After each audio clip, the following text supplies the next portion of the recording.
When I was 20, I was sleeping rough. That was a really, really bad experience in my life. Moving on forward, moving here, it's changed my life. I'm not sleeping on a hard floor, I'm sleeping on a soft bed.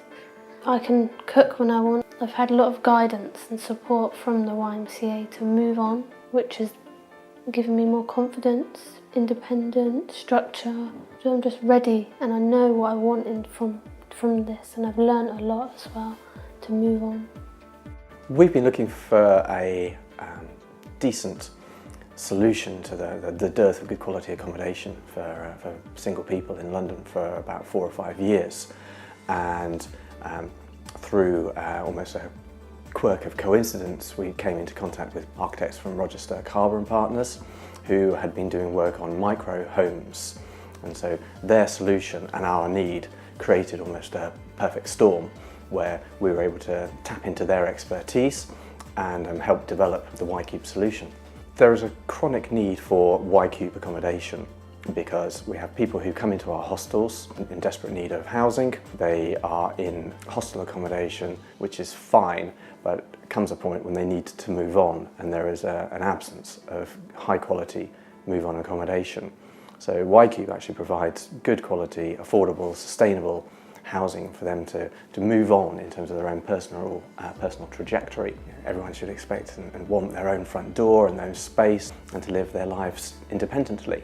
It's a good place to start again, from moving everything or leaving everything in the past and just moving on forward to the future, studying, college.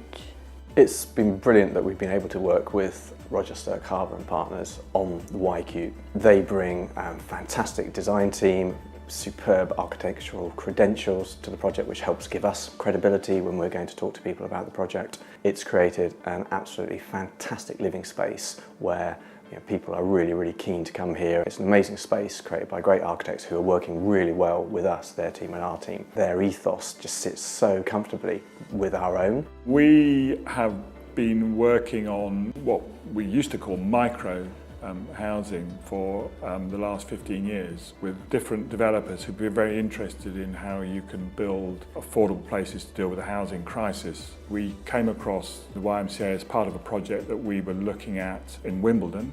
We have a very ethical standpoint in terms of the way that we deal with our business. We know that the YMCA, they're a non-profit organisation. They're an organisation which clearly has high moral standards and provides a very, very important service to the community. Architecture is not so far away from that. It's our obligation too. So I think coming together feels very natural, and I think just the fact that we have the same goals, we feel comfortable together. So Y-Cube offers us a great opportunity to help our residents. So if you can imagine, a typical resident would come into YMCA hostel not through their own choice but through some set of circumstances which is utterly beyond their control. Typically they'd stay with us for around 18 months to 2 years where we'd be helping them and supporting them, but ultimately there comes a point when they need to actually leave the hostel and move into other space. And previously there hasn't been that opportunity, there just hasn't been that sort of accommodation around. Y-Cube actually provides that opportunity and that step for people to come from the hostel and then move into their own independent living at an affordable rate. They can pay their rent but still save up a little bit of a deposit, or if they're in training and education, they can still live here and hopefully move into the employment ladder. So it just provides that next stepping stone. But also the benefit of living here is that it's very affordable. So we're charging rents which are around 65% of the market rate. So actually it's cheaper to live here than to live in a shared house. It feels amazing. When I first come here to walk into the front door, I was big smile on my face and just really excited. Just close the door behind me. The rent is a lot cheaper here, whereas I can save money for college funds or saving a deposit for a flat. And it's more independent here where I can do what I want. I can use the shower when I want, or I can make a cup of tea or coffee when I want. It's my place.